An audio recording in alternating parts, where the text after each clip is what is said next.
Jim Jones. November 18, 1978. Jonestown, Guyana, a remote jungle commune carved out of the South American wilderness by a preacher from Indiana who believed he was building utopia. Jim Jones had spent 2 decades transforming the People's Temple from a small Midwestern congregation into a movement of nearly 1,000 people. He'd promised them equality, safety, and a life free from American racism. What he delivered was isolation, surveillance, and fear. That morning, U.S. Congressman Leo Ryan flew in to investigate abuse claims. Some members slipped him notes begging to leave. As Ryan's group boarded planes at a nearby airstrip, gunmen sent by Jones opened fire. Ryan and 4 others were killed on the tarmac. Back at the compound, Jones gathered everyone to the central pavilion. He told them the end had come. Vats of grape-flavored punch laced with cyanide, sedatives, and tranquilizers were wheeled in. Children were dosed first. Parents held them while nurses used syringes. Then the adults drank. Recordings from that afternoon captured crying children, a few dissenting voices, and Jones urging calm. Guards with weapons stood at the perimeter. Within an hour, 909 people were dead. Jones was found in a deck chair at the front of the pavilion. A bullet had entered the back of his head. He had not drunk the poison. While his followers died face down in the mud, their leader sat apart, alone, elevated, and untouched by the death he had ordered. Roch Thériault. On February 26, 2011, 63-year-old Roch Thériault was found dead near his cell at Dorchester Penitentiary in New Brunswick, Canada.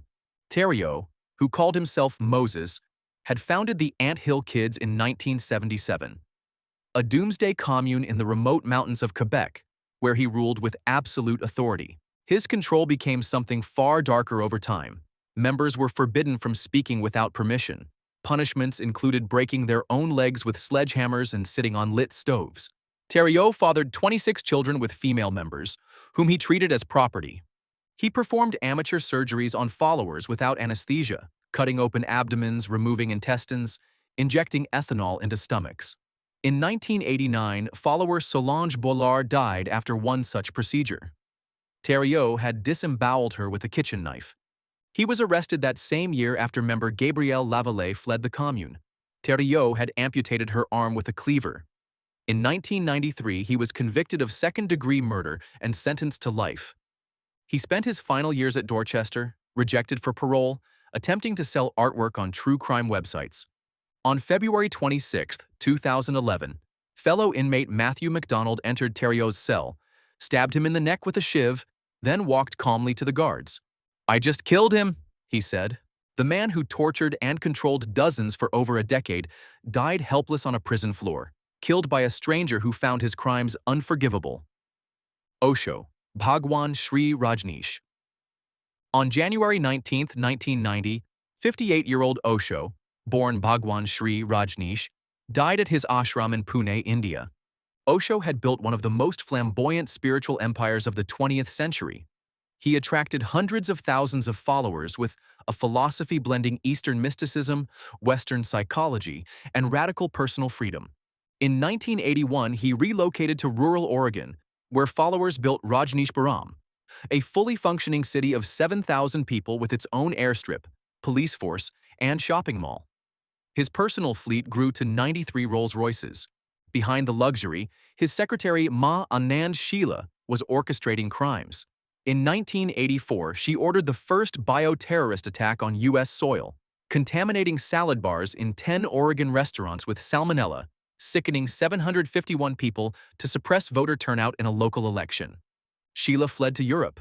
Osho was arrested in 1985, pled guilty to immigration fraud, and was deported.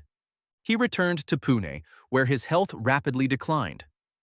His followers claimed he was being slowly poisoned by thallium, administered during his U.S. detention.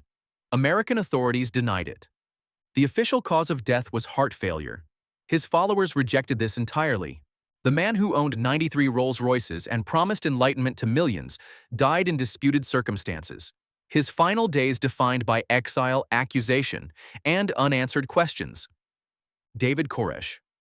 April 19, 1993. Waco, Texas.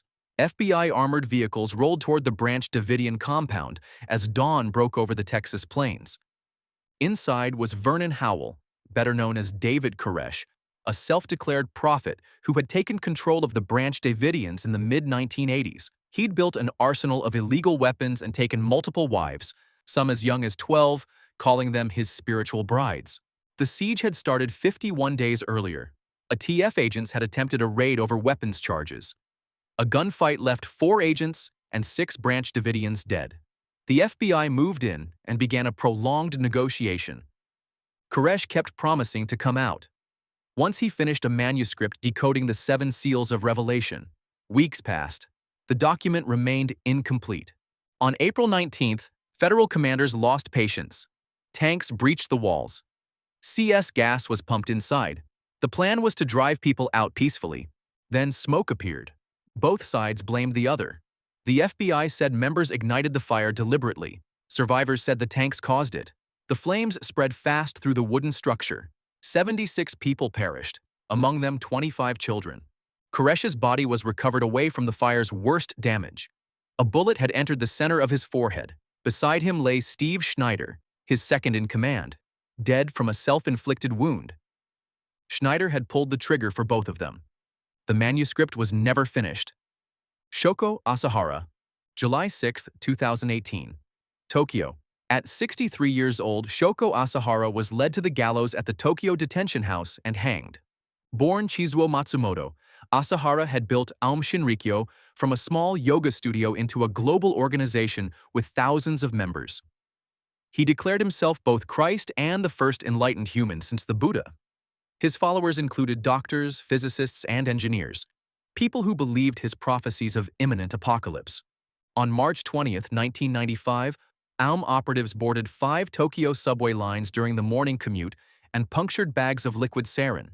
13 people died. More than 6,000 were injured. It remains the worst terrorist attack ever carried out on Japanese soil.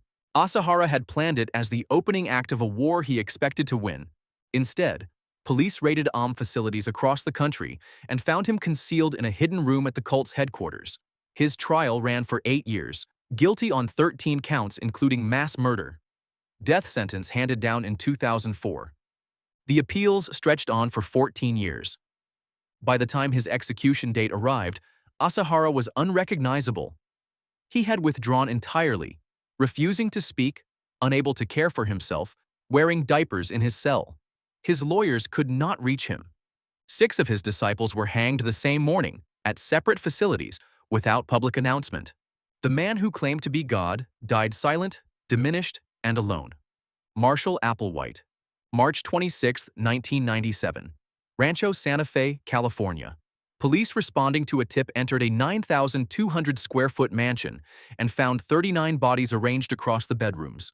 Marshall Applewhite, known to his followers as Dew, had spent more than 20 years constructing Heaven's Gate, a belief system that fused Christian end-times theology with extraterrestrial mythology.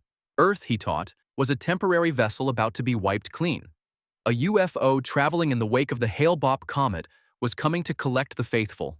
The only way to board was to leave the physical body behind. The group carried out their departure over 3 days, in rotating groups. Each person swallowed phenobarbital mixed into applesauce and chased it with vodka. Then they lay down. A fellow member covered their head with a plastic bag. No one resisted. Every body was dressed identically. Black shirt, black sweatpants, black Nike Decades, a shoe model purchased new for the occasion. Each person carried $5 and some coins, for the journey, presumably. Purple cloths had been draped over their faces. The medical examiner's report contained one additional detail.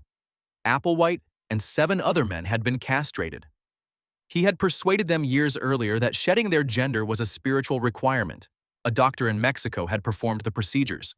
39 people in matching sneakers, waiting for a ship that never came. Luc Jouret et Joseph Dimambro. In October 1994, 46-year-old Luc Jouret and 70-year-old Joseph Dimambro died in coordinated mass events spanning 2 countries, taking 53 people with them. Dimambro and Jouret had founded the Order of the Solar Temple in the 1980s, blending New Age philosophy with Neo-Templar mysticism. They convinced wealthy followers that death was a transit, that their souls would travel to the star Sirius and be reborn as enlightened beings.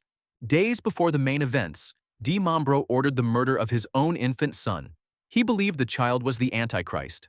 Members stabbed the baby with a wooden stake. The parents were killed alongside him. On October 4th and 5th, followers gathered in chalets across Switzerland and Canada. Di Mambro and Jure had installed mirrors, lasers, and hidden timer devices throughout the buildings. Some members took poison. Others were shot. Then the timers ignited. Firefighters discovered 48 charred bodies in Switzerland, 5 more in a burned chalet in Canada. Di Mambro and Jure died in the Swiss fires.